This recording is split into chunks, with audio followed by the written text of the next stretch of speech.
All right. Hi, everyone. Just so everyone is aware, we are recording this Zoom meeting to provide for people who aren't able to attend. So by being here, you're providing your consent. So thank you all so much for joining us today. We're excited to see so many of you here to build our pre-medical and medical community. We're Polynesians in medicine. We're a group of Polynesian medical students, residents, and physicians across the United States. And our mission is to increase Polynesian representation in the medical field. And so we hope by establishing our mentorship program and conducting these workshops, we can accomplish our mission. So as part of our mentorship program, we're starting a pre-med workshop series to help prepare pre-med students with their applications to medical school. And so we're hoping that these will be monthly workshops here on Zoom that are focused on different topics selected by all of you. So if there's a topic that you'd want us to discuss in future workshops, you can feel free to comment in the chat and we'll gather those ideas. And at the end of this workshop, we will conduct a poll that we can all vote on so that we know what everyone is most interested in. So with all of that being said, let's go ahead and get started with our medical student panel. I want to make sure that we're dedicating as much time to questions and answers. So we'll have each of our panelists briefly introduce themselves and then open the floor for questions. So you can either put your question in the chat and we'll ask it to the panel, or if you'd like to speak, you can virtually raise your hand by clicking the participants button, and then you'll see a raise your hand feature. And then we can unmute you from our end so that you can ask your question to the panel. So I can start off with introductions. My name is Kenny Lasitani. I'm a fourth year at UC San Diego School of Medicine. My hometown is Rose Park, which is in Salt Lake City, Utah. I went to UCLA for undergrad and I studied molecular cell and developmental biology. And I'm interested in internal medicine and specializing in hepatology, which is like liver specialty, because hepatitis B is very common amongst our Pacific Islander people, in addition to other liver diseases. And so that's what I'm interested in exploring. And in terms of our question for the day, what is the first thing you notice about another person? I would definitely say their smile. So Biwetti, if you want to introduce yourself next. Hi, my name is Biwetti Tu'ulele Maka, and I am 25 years old. I'm at the John A. Burns School of Medicine, so it's here at the University of Hawaii. And I was born and raised here on Oahu, went to Pepperdine University, got a degree in biology, and then right now I'm interested in surgery emergency medicine. So my first thing that I notice in another person is height. So yes, particularly 6'4"-ish.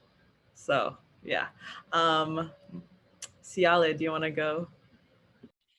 Sure, thanks. Yeah, I'm Ciala Tealpa. I am from Salem, Utah. I am 27 years old. I'm a second year medical student at the University of Utah. And I did my undergraduate at BYU, Brigham Young University in Provo. And then I'm interested in primary care. So somewhere family med, internal med, med peds are kind of where I'm thinking. I want to do a lot of community-based work. So those are ways that I feel like I can contribute. Micah, do you want to go next?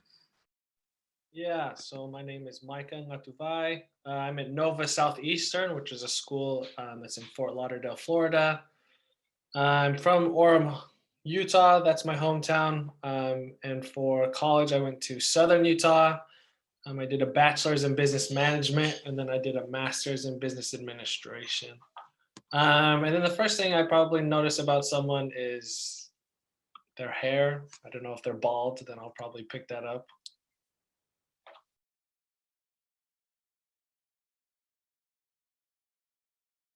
I can go next. So I'm TC Leli Tuifua. I go by TC. I'm 26 years old. I go to school at Case Western Reserve University, which is in northeastern Ohio. I'm in my fourth year of medical school, so I'm in a research year right now. My hometown is South Jordan, Utah, and I went to the University of Utah where I got my undergraduate degree in biomedical engineering. And the specialty that I'm interested in is diagnostic radiology. Because I did engineering, I've always been interested in like technology, how that works in healthcare, and kind of want to carry that forward into my future career. So yeah. And then who's left? Kava. Kava. Hi everyone, my name is Kava Afu. I am a fourth year student at the University of Arizona, Tucson. Hometown, I was born in Kearns, Utah, grew up mostly, Kearns, West Jordan, grew up mostly in Sandy though. Attended undergrad at Stanford University with a major in human biology. And my specialty, I've matched into internal medicine. So probably gonna stay general hospital medicine, but possibly gonna do a fellowship in nephrology, which is kidney, kidney specialty, which I think would be relevant to our people because of diabetes. And then question of the day, first thing I notice about other people, probably their voice, particularly the volume of their voice, if they're loud or a quiet person. So it's good to see everyone here today.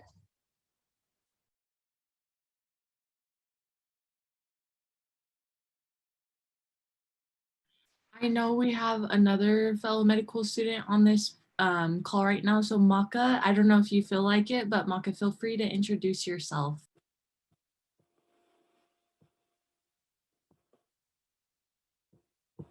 Sorry, we're unmuting you right now. Yeah, sorry. Yeah, my name is Maka Picard. I'm from Hawaii. I grew up on the North Shore in Koku. Did my undergrad at Brigham Young University. I'm a second year student at University of Rochester in upstate New York. Yeah, I'm just here to listen. I'm a part of the group, but I'm off of social media, so I guess a lot of you guys probably don't even know who I am. But for like my mental health, I was just like, I need to get rid of all my social media. So yeah, I'm happy to be here. My wife keeps me updated because she follows you guys on Instagram. So yeah, thanks for having me. Awesome. Thanks for joining us, Maka.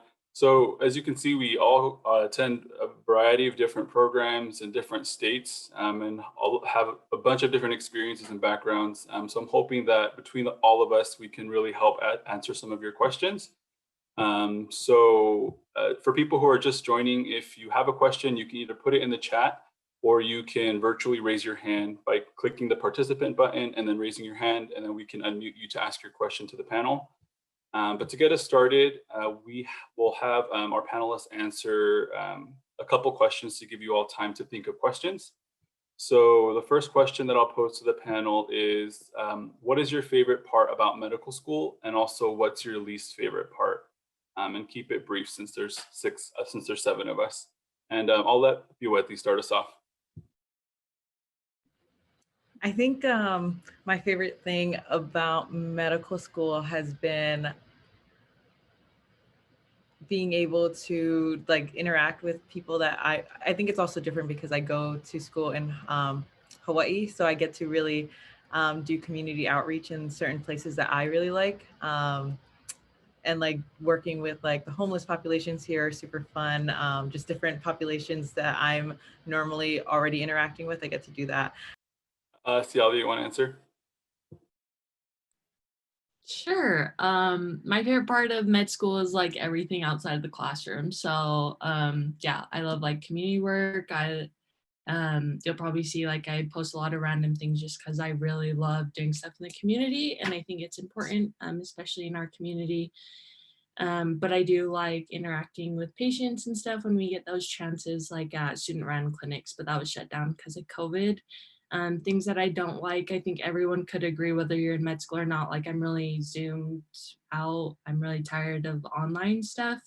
So I'm getting close to finishing like my classroom setting stuff, and I'm really looking forward to next year for me, which is clerkship. So yep. How about you, Kava? I would say one of my favorite things is that I'm actually finally able to learn about things that actually matter to me. I feel like education up to this point was just a lot of stuff that I didn't really care for. So finally being able to learn something I'm passionate about, and then especially third year and fourth year being able to put that to practice in clinicals.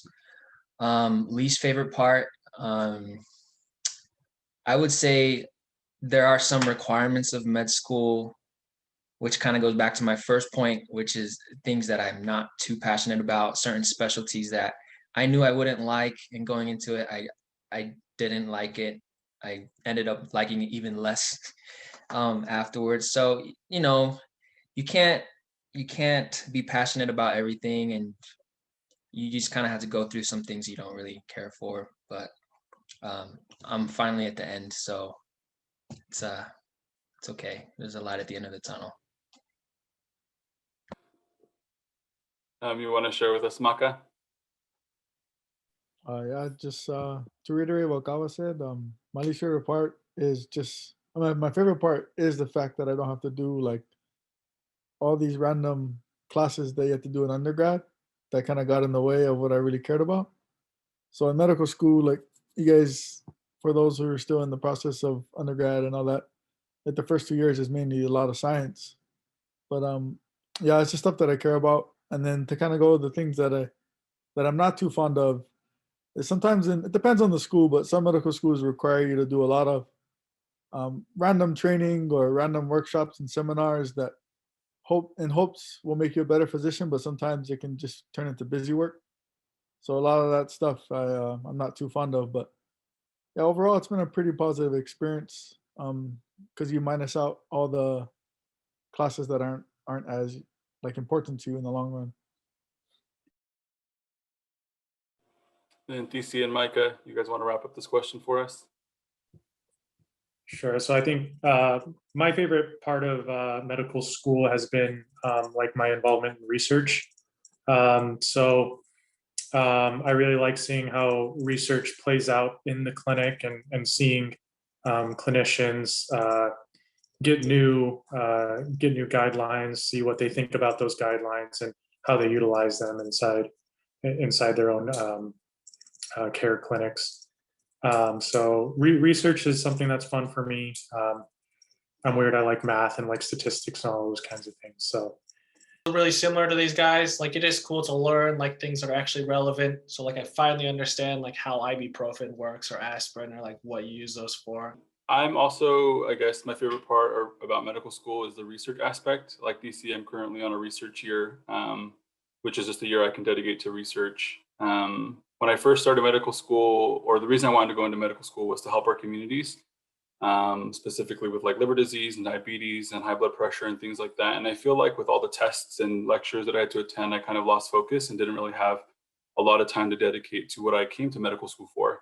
And so during this research year, I've been able to really get involved in community work and community-based research, which has been really exciting and kind of, I guess, reigniting that passion for why I want to be in medical school.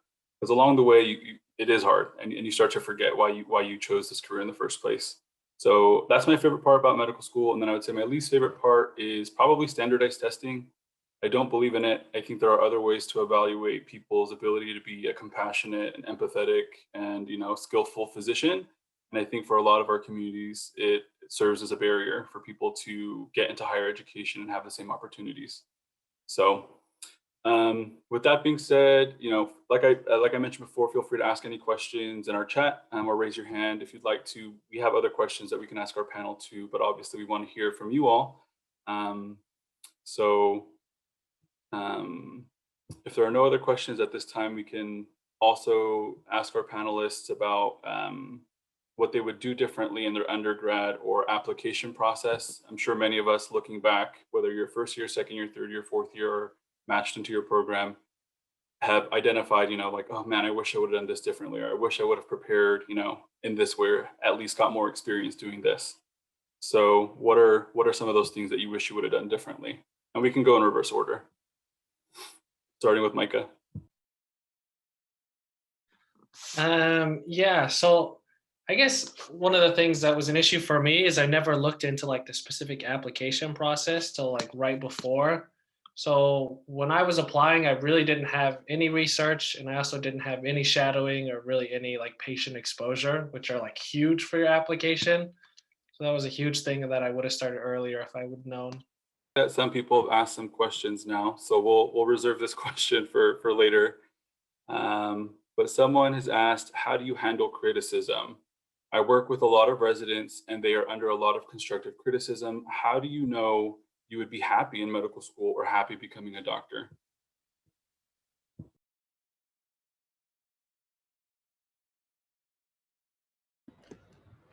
I think for that, one of the things that helps me is that I tend to be the most critical of myself. So normally when I get criticism, it's normally already like things that I have already said to myself. I'm like, oh, like I already know I need to do this better. Like when someone else tells it to me, it's not like a major thing that really hurts me as much. I think it hurts more when like I get criticism from like family members, friends. But as for professional feedback, things like that, it's normally just something that I'm like, oh yes, I know I'm gonna work on this. I'm gonna get better. Yeah, I'll add to that. Medical school has these evaluations and feedback structure just kind of built into it. You're going to get it constantly after every single block rotation. Your residents, your doc, the attendings, they're all going to evaluate you. So I think you just got to get used to that kind of feedback and know that it's a part of your development as a physician. And it's I would say 90% at least of the time, if you're getting feedback that's hard, or that's, they're telling you your weaknesses, it's not to attack you and it's not a personal thing. They're just trying to make you the best physician you can. So once you accept that that's just part of the development and your education, then it'll end up being a strength to you to get this feedback and to be able to work on those things. You will get once in a while a resident that just didn't jive well with you, that maybe give you like bad evaluations. Unfortunately, that's also part of it. You just kind of got to take what's helpful for you to grow, and then kind of try to just move past some of the negativity that you will inevitably face. So Yeah, and I just want to add on that, like exactly what Kava said, like just not taking it personal. But I think too, that's a lot of times like when you're looking for feedback and you're taking it with like, this is gonna help me be better. Like those are like things that help you stick out even like prior to medical school. Like when you're an undergrad, if you can like ask for feedback from your professors, or like you go in for help, or in your job, or whatever it is, whatever part in your life, like getting feedback is not just like crucial to this career, but like just to growth as like a human and stuff. And feedback sucks like when it's negative, but if you can take that to help you build, and like if any of you, like I did a lot of sports growing up, I did dance, like that's all it is. It's always like feedback, like how do we make you better? That's like what coaching is. So if you do things like sports, like you're well prepared in that way too to receive feedback. Thanks, everyone. Our next question is, did any of you take a gap year or gap years? What is your advice about taking one or not taking one? So I can start this question because I did take a gap year, and I'm actually taking a gap year now in medical school, and that's something that I didn't know before. But I took a gap year after graduating to just get a little bit more clinical experience. I felt like I did do some volunteering like in my senior year, but I just felt like before I could commit to something as big as applying to medical school, because it is a financial commitment, a huge financial commitment, I wanted to make sure that this was something that I wanted. And so I looked for a job to make money, but also kind of expose me to a clinical setting. So I worked as a surgery scheduler for a surgical group in LA, and it was really enlightening and really helped me know that this is what I wanted to do, and also helped strengthen my application. Because I think when I was looking at my application, like my junior year, I I could have applied, but I wanted my application to be like as strong as possible, and so I had some weak points, and so I wanted to take a year off to kind of strengthen those weaker parts of my application.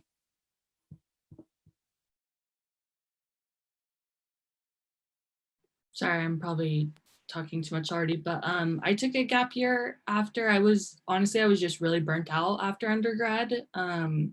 And so I just felt like, I want to be like recharged going into med school. And so I did like really random things that I was like, if I get into med school, I'll never get to do this. Like I worked at Nike. I made like minimum wage, but I just want to work at Nike, and like traveled and just did things, because once you start med school, like you don't get the chance to do those random things anymore. And that made me feel better when I started med school. Like I got to like live my life a little, doing like random things that I've always wanted to do, so that I was ready when it was time to go.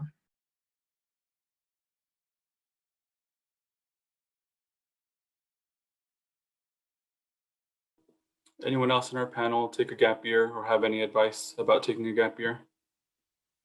Yeah, I took a gap year as well, the year after I graduated. And a large portion of it was to really determine if medicine is what I wanted to do. So for those of you who are interested, once you start that journey, it's hard to get off that train. So you got to be really committed when you start school, because you're taking out loans and you're putting a lot of time, you're giving up a lot of the hobbies that you enjoy. So I took a gap year after I graduated from undergrad and applied the year after my senior year after I graduated.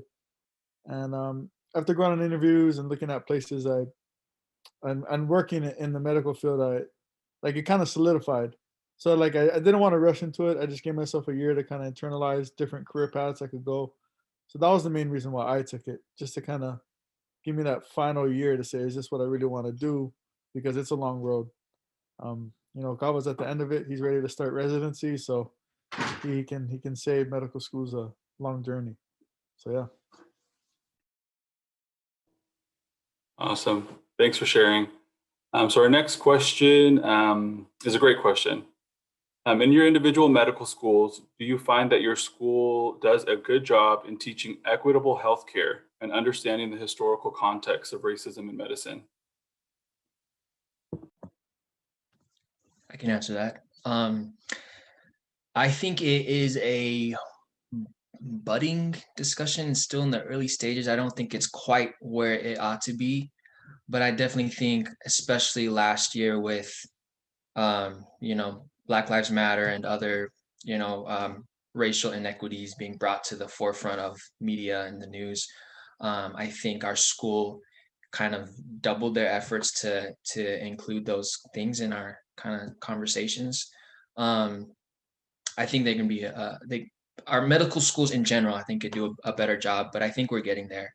But I would say at this point, short answer would be not quite. Yeah, I'll just have to second what Gava was saying. I think that for our school at UC San Diego, it is a conversation that's starting to happen, which is great. But there's still a long way to go. I know recently our school started an anti-racist coalition, and is really challenging all of the departments within our medical school. So like the pulmonary department, the cardiology department, surgery department, to really think critically about how racism plays out in their practice. And racism just isn't a mindset. It's also something that is structural. So for example, one of the discussions that have been happening are like the equations that we use to calculate GFR, which is a measure of someone's kidney function, and also PFTs or pulmonary function tests. The way that these equations are set up are basically, and we can save this for another discussion, but it basically creates divisions and inequities amongst different racial and ethnic groups. And these are things that people aren't really aware of, but they're important conversations. And I think that we're seeing a lot of interest in this area, and it's important for us, not just for for all of our communities. Anyone else want to add on this question? I'll add a little. I'm at the University of Utah, so it's probably the widest, most conservative school out of like this entire group. And I was actually kind of disappointed. So I came from BYU, which is like very, very, and so I was expecting a lot going to the University of Utah, and I was actually kind of disappointed. And so it's taken a lot of prodding of administration and making sure you call things out. Because like Kenny said, it's not just an attitude, it's an entire structural thing. The fact that there's only how many of us on this call that are in medical school, like people of color, how many Black classmates that we have. It's like reinforced in our system so much, and you see it through the entire process. And so again, I think our school has definitely started somewhere, but a lot of times it can be performative or it feels like it's not well integrated. And so it's difficult for students. They feel like it turns into busy work rather than like an experience that's actually incorporated into their education to help them start realizing about biases and these other things. So I think like for you who are coming up, like it will be your job to continue to like push your administration and to make those challenges and critically think about how we do and we do not reinforce racism in medical education. Awesome. Our next question, and feel free if you'd like to speak directly to the panel, make comments or whatever, you can raise your hand and we can unmute you. All we ask is that you just introduce yourself, your name, where you're coming from, and so forth. But our next question is, are any of, oh, actually I skipped it. Is tutoring in medical school available at all of your medical schools? Like what resources are available to help you? No, and I wish it was because I need it. That's one thing I will say. When I was interviewing at other schools, I know some schools had, but not my school. If you come to Hawaii, we have a learning specialist, which just tells you kind of the same things that you kind of already know, but they're real nice and they'll try to support you, I guess. So. You know, maybe my school's the opposite, where I kind of have the different problem. We're like a smaller class too, but we have tutors for everything, and they'll even like reach out to students. So you constantly have all these different teachers from all these different subjects, like reaching out and offering for you to come like visit them or do their Zooms and like offer to teach you. So we're lucky in that aspect that we have plenty of tutors at my school. At the University of Utah, we have tutors. It's like students in the year above you usually. So like when I was a first year, I had second year students who tutored me. Now when I'm in second year, I have actually a fourth year. And it's really nice because these are students who have like gone through the courses, so they can tell you like, all right, you're getting like a fire hose of information, but like this is the important part. And so that's like been key for me in being academically successful. Wait, sorry, before I get in trouble for like talking crap about my school, maybe we do have tutors. I have upperclassmen that will help me, but I don't consider them like official tutors. So we have a lot of people who help each other, but not like school tutors. Great questions. Thank you, everyone. Keep them coming. Our next question is, are any of you mostly auditory or visual learners? And what are your study techniques to help you retain info? Oh, that's me. So I don't know if you guys have heard of Sketchy, but it like shows you like these pictures of everything. So like I just try to do everything first pass through Sketchy, and then there's like also these other like videos. But like personally for me, I like never open up a textbook. It's just any videos, and then a lot of med school students also like Anki. So that'll be like the last thing for me to do. Yeah, I will second the Sketchy plug. I loved Sketchy. It probably helped me the most studying for STEP as far as retaining information, just because I'm totally a visual learner. I wish I would have known about Sketchy as early as Micah does. You're way ahead of the game. But I think there's other apps or other things like Sketchy. I think Picmonic, I want to say, is the name of another one. But yeah, those are really helpful, and they have both basic science and like clinical science sections. So if you're in the first year, second year, they have resources for that too. So I would definitely promote that, endorse that as well as something that's helpful for visual learners. Yeah, and I think piggyback off that, I personally also benefited from those things a lot. Just to give you some information, it's I guess these are tools that can be used that typically aren't offered through your school. So they're like third-party like educational tools. So Sketchy is something that you might, some people will have to pay for, some schools help you in paying for some of these services, but there are different audiovisual tools that you can use, and there are plenty of them, like Kava said, that you can use to help you, assist you through the process. Often people like to reach up to their upperclassmen to see what they've used. That's something that I did to learn about Sketchy and those tools. Thanks, panelists. Our next question is, could you speak on your undergrad internship experience?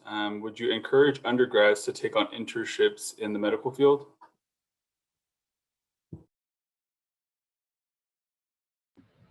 I think so. I wasn't like one of those people who could like manage like long-term internships and like doing school and stuff. So like sometimes like there were like summer breaks or like winter or like just whatever breaks, and I would do like an internship during that time. Some of it was more like shadowing, and then others were kind of like job-ish. So I think if you can reach out and find people, or see if your school has like little programs that do certain things, I think that they're super cool. And I think that's where I realized like, oh, I don't want to do anything with like OBGYN, because like that was not my calling, or I'm not really called to urology. So like I think like if you do it in the medical field, you can kind of gauge which things might or might not be kind of your thing.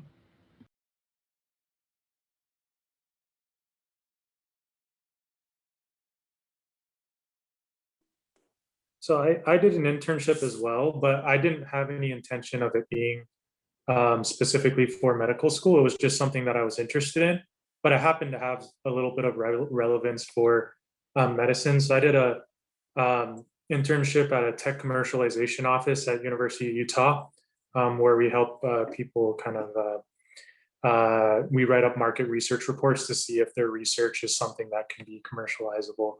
And it was just something that I was interested in. I think internships, you might need to clarify, but I don't think internships is something that people are specifically looking for. But if you happen to have something that you're really passionate about, or something that you worked that was relevant to the medical field, that is something that in any work you do is always a plus, as long as you can speak to your passion for that work. So that's my experience with internships, at least. I don't know about everyone else. Can I say something on that? Sorry, I know I'm talking a lot. I'm kind of going to answer this question as well as the question we were talking about earlier about what you would change differently about your undergrad experience.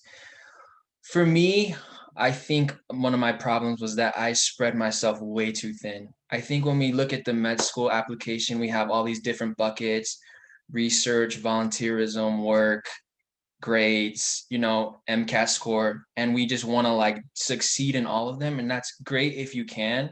For me, I couldn't. And I think trying to do all of those things at the same time kind of made all of those, like the quality of it, less in at least a few of those buckets. The reason I'm sharing that is because with internships, it'd be great if you could get something in the medical field. That's awesome. But if it's not something that you really care about, that you're really passionate about, like DC said, I think then like it'd be better for you to have something on your application that if they ask you about, you can just light up and be excited about, and just like, I love this experience. I really am interested in this, and this is why I spent the time doing it, rather than like, oh, this is something medical. I thought I needed to do something medical, so this is what I did. I didn't really care about it. They want you to show some passion, to show energy and positivity. And if you can't do that, then don't worry about getting a medical field specific internship, or even an internship at all. Like if you want to spend more time doing volunteerism because you just are passionate about your community, even if it's not in the medical field, like do that. That's like much better on your application than like I said, trying to fill all of the buckets at the same time. I might not share the rest of the panelists might not share this opinion, but just from my own personal experience, quality is much better than quantity on your application and your CV.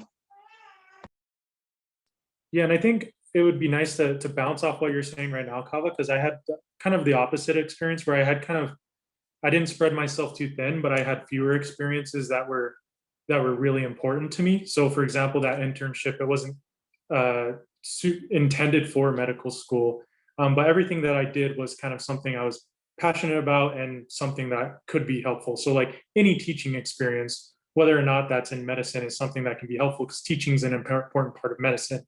So it's like, I think that's a really good thing to emphasize is if you feel like you're spreading yourself too thin, respond to those feelings that you're having and kind of reflect on that experience because it doesn't always necessarily need to be that way. And your passion for just fewer things can be a good avenue as well. So I really like that comment. Awesome. Thanks for sharing, everyone. Our next question, and I see that some of us are answering in the chat, but just so that everyone else can hear these answers and have other panelists chime in if they'd like. Do you think you chose the right medical school and why? So maybe first, a panelist, if you're going to answer this question, state the school that you went to and the program that you're in. So I think just for me personally, so I'm at Nova Southeastern. And honestly, so when I was applying, I was a business major. There were a lot of schools that I couldn't even apply for. So I applied to every school. And unfortunately, this was the only school I got into. So just being that, I just picked the one I got into.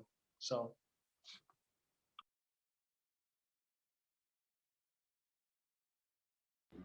Yeah, kind of just bouncing off of that. I think I think it's kind of hard when you don't necessarily get into the school you want to get into, because I think the school I'm at now, I'm at the University of Hawaii. I didn't necessarily actually want to go here as a first choice, but it ended up working out, and I think I love it now. I think the only difference is like personality wise. I realize the diversity in Hawaii, you would think you would see a little bit more diversity here, and there really isn't as much diversity as you think, especially like I think I realize now, like I could have been at other schools that were more diverse and maybe would have fit my personality better, even though there might not be other Pacific Islanders there, because you're not going to have it here in Hawaii either. So I think that's like one thing I think I'm a little like, I love the school I'm at now. It's great. I think just personality fit, but you can't really choose when you don't really have that many options either. So kind of same with Micah. I can chime in on that one. So this was kind of a the school I'm at. It's in upstate New York, in the city of Rochester. A lot of you guys probably never heard of Rochester, New York, but it's close to the Canada border, about 80 minutes from Buffalo. So I had a mentor in undergrad who had gone to Rochester, and they really enjoyed their experience. And so I applied and I interviewed, and I really loved the school. The only downside was I think I'm the only Polynesian in the whole county. So if I had $1 for every time I had to explain Polynesian to someone, I think I could pay off my med school debt. So so that's the upside. Like I get to educate people. The main demographic here is Caucasian, African American, and some Hispanic. But other than that, like you're not getting much diversity here. But my class is pretty diverse because they pull people from all over the country. So a part of the reason why I chose here is kind of like to get out of my comfort zone, because I grew up pretty much my whole life in Hawaii, did undergrad in Utah, because I'm a member of the LDS Church. So like it's very like homogenous thinking, you know, the BYU environment. So I kind of wanted to get out of my comfort zone and experience something else. And it was hard at first because the winters are pretty rough and the culture is a lot different than I grew up. So, but it's been good because my wife and I has been able to grow together. So it's been good overall to kind of like that factor that in if you want to like really grow is choose a place where you can get out of your comfort zone and meet and see different perspectives on life.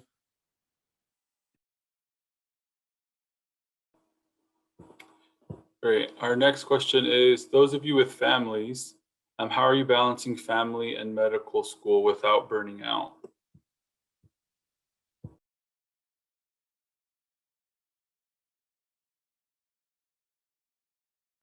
I'm assuming this means like people who are married and have their own kids. So Kava, I'm going to put you on the spot first. Yeah, no problem.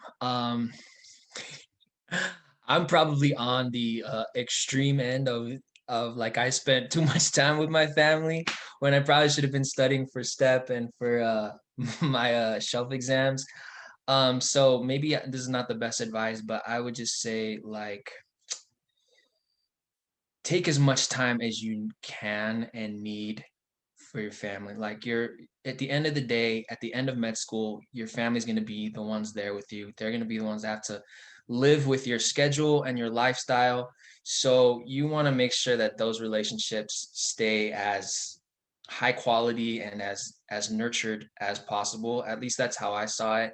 My marriage is still going great despite the rigors of medical school. So I would say, yeah, just I don't like to think of it so much as a balance of like, okay, this is where I'm gonna spend time with my family, this is where I'm gonna do school. Just kind of see it all kind of like together, and like my family is on this journey with me.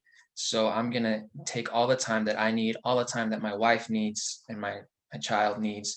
Uh, that's sorry, that's probably not the greatest advice. I don't know, but that's all I gotta say is take the time that they need and that you need. All right, it looks like we have a question from the audience. Losa? Hi, aloha. I'm Losa. I'm not in medical school and I'm also not considering it, but my best friend is in PA school and her husband's in med school. And I'm just wondering, like, how can I support them? Like, what recommendations do y'all have? Because once she said a few things about like it's kind of hard to do like social things because she's so busy and her husband's so busy. But I just want to make sure I'm being supportive and I'm not saying things or doing things that make her feel like, oh, you don't care about my med school, my PA school, my success. So any thoughts y'all have on that would be great. Thanks. I think that's so awesome that you're willing to be there for your friend. And I think that that's something I wish like even some of my friends now would do. But I think one of the biggest things I appreciate is when people don't like make me feel pressured or guilty about like not being at every event or not being able to just do all the things that I used to do, because I feel like even now, like even just like meeting like once a month sometimes like with some of my friends can be kind of like a lot of pressure, especially because like each month is different. I might be going to exams on this month or like things like that. And I feel like I'm also the friend that feels really guilty. So whenever like it's brought up, I think like it just hurts my feelings a lot. But that's also maybe just my perspective because I tend to be really, I want to be involved as much as I can.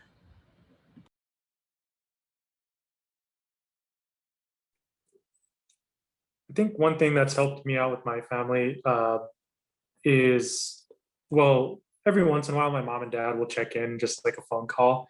I know relationships with parents is different, uh, but I think one thing that's helped our relationship, me and my parents, like being in a different state and then also being in med school, is helping is something that's helped them is knowing that I do want to be there with them and spending as much time as I possibly can. But from a career perspective, that's not something that's always possible. And so like I always kind of like am having that conversation with them and telling them, oh, you know what, like I know that this birthday is going on or whatever, talking over the phone, keeping in communication. I think them just knowing that I wish I could be there as much as I could, if I could, is enough for me to feel comfort, and then also them to feel comfort with me being in medical school. It probably made no sense, but I wanted to jump in there.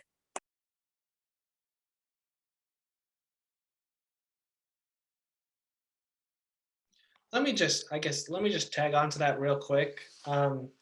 Like if you can get a double whammy where like obviously med students, like we want to be social, we want to see our friends. Like if you can do something where you get to socialize but also save them a little time, that's like a double whammy. So like if you can bring them food, like you help them eat, but then you can also spend that time like eating some food together.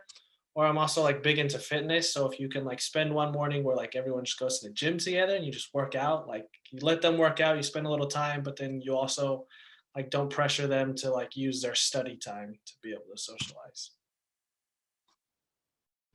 I love Oh, yeah, that. and that's a really good point too. I think like everybody has like tests and things like that. So if you can, I don't know if she's comfortable sharing like when her test dates are, good times to catch us are like after immediately after test dates, like the week after, the 2 weeks after, when things kind of loosen up in your schedule.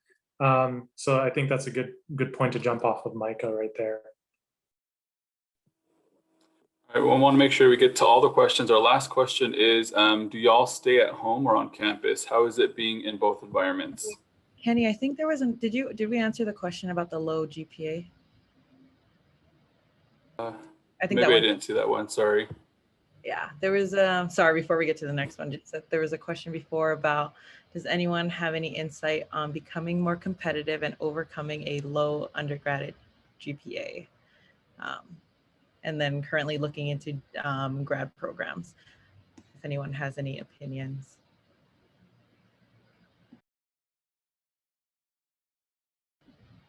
I can start because I had a low GPA considering what normal GPAs are. I think for me, the biggest thing was trying to bring it up. Well, actually, it's also weird because my GPA consistently went down all through it, all undergrad. So I think for me, towards the end, I started looking more towards post-bac programs. And the reason I chose post-bac programs over undergrad was because I was looking specifically at programs that I could either get like guaranteed interviews or guaranteed acceptances to med schools. And that was just what I was looking into. And because I think when I was looking into grad programs, I wasn't sure if I wanted to pay the amount of money for certain grad programs or take out more loans for that versus some of the programs that I was looking into for post-bacs were cheaper. And then even some post-bac programs, you can still get a degree if that's something that you're interested in. But that's my solution for solving my low GPA. If you can't do it in undergrad, if it's already like too late, I would suggest like post-bac programs, especially ones with linkages.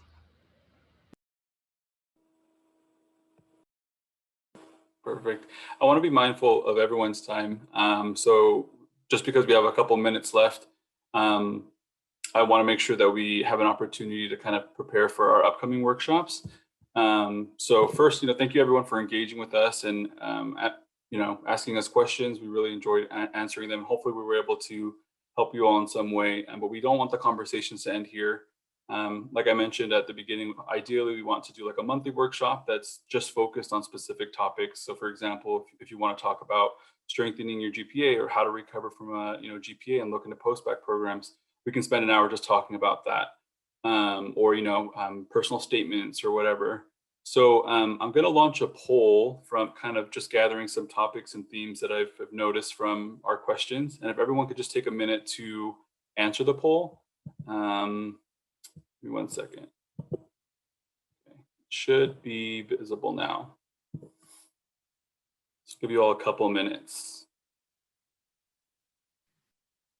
While people are filling out the poll, I just want to follow up with like Piwati and even Kava's comment. So like low GPA, it's like, I don't know, relative to like med school, yeah, I wouldn't say I had like a super high GPA compared to my classmates, and my MCAT score wasn't that high. And there maybe other people on this panel could say the same thing, but we all still got in. So there's ways. So for me, I had to really like play on to like what were my strengths, and like my strengths are not test taking and maybe not like some academic, but I have a whole lot of other like extracurricular stuff that I can show you like I'm going to be a good applicant. And so focus on your strengths, and if you can really bring out your strengths in your application, whatever they are, whether it is academic side or it's not academic, like that's going to be key in you framing a good application for a med school or any graduate school program. Yeah, I think what you said, Ciala, actually like resonates a lot with me because I first of all, I didn't have that much experiences in like overall compared to other med students. And then I also didn't have like the grades or the MCAT score and things like that. And I think when I was like making my application, I was always like, okay, what are things that showed like I was a leader, like, and like just like even things that weren't related to medicine, like it was just super, like I was just like playing up like, okay, I learned these skills and these skills and these skills from all these different things that I felt like would be super good for kind of the field. And then I felt like that kind of helps. Yeah, I know we're running out of time, but to add to that, most medical schools, they just use GPA and MCAT as a cutoff. So it would be nice to know like what schools you're interested in. Let's say GPA 3.2, MCAT 508, 510, whatever it may be. As long as you hit a school's cutoff, they put you into a pile where they evaluate further. So don't get too discouraged if you're not like the 3.9, 520, whatever MCAT. Like as long as like you feel like I'm in a cutoff range, then like yeah, like what everyone else talked about, like those things will be evaluated in depth if you hit that cutoff. So like yeah, like the key is to just make sure that the schools you're applying to, you at least hit that cutoff. Yeah, and I think to go a little bit more further into that, depending on the school you go to, your interviewers also, some of them don't have access to your MCAT score, your GPA score. They have to evaluate you purely off of certain parts of your application. So it's depending on which school and then also the type of interviews that they do. So just keep that in mind that people want to evaluate you in different ways and not just look at your GPA and your MCAT score because everybody has different types of strengths. Medicine is a very diverse kind of, there's diverse fields, there's diverse types of people. And so there are different types of strengths that work in different areas. So we're looking for all types of things. So I think keeping that in mind as well is good.